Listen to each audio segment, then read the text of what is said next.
Alright, so this week we're pretty excited because we're nearly in Darwin and we're actually meeting up with my dad. So he's actually leaving my mum for a few days and shooting up to Darwin for the Darwin Cup. So I thought it was good to talk to you about missing family while you're on the road. Now it's only normal that you miss your family. And I've lived in Newcastle for the last 10 years away from my parents. So heading off on our road trip wasn't really any different.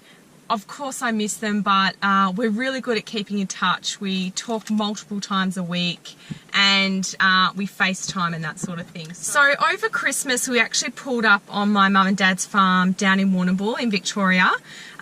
We were there for, ended up being about 3 months. We had a great time. It was nice for the kids to have that bond with their grandparents and be around them all the time and babysit.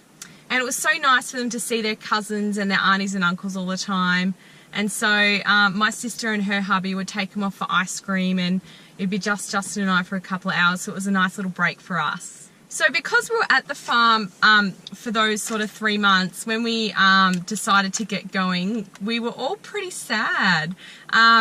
It was hard and the kids had formed some little bonds with their kinder friends, and there was a family over the back that the kids had, you know, become friends with, and it was just really nice popping in with mum and dad, and we go over there for Friday night dinner, and we just had a nice little routine there. So the kids were definitely sad to leave Granny and Poppy, and yeah, but it was all made easy with technology. So we use FaceTime a lot, and because the kids loved the farm so much, it was really good. Dad was onto it, and he would ring us and FaceTime while he was, you know, riding the motorbike and, you know, feeding the cows and all that familiar stuff that the kids loved and enjoyed, and just seeing his face and seeing him on the motorbike and the tractor and stuff really resonated with the kids. And it was actually pretty easy to teach the kids how to use FaceTime. Sometimes they just like to stare at themselves and not say a bloody word,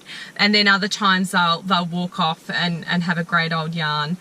So FaceTime has been a godsend for us and we absolutely love it. Although that little red button down the bottom there looks pretty inviting for kids, and we've hung up on my mum and dad plenty of times. We do have family join us on the road and we absolutely love it.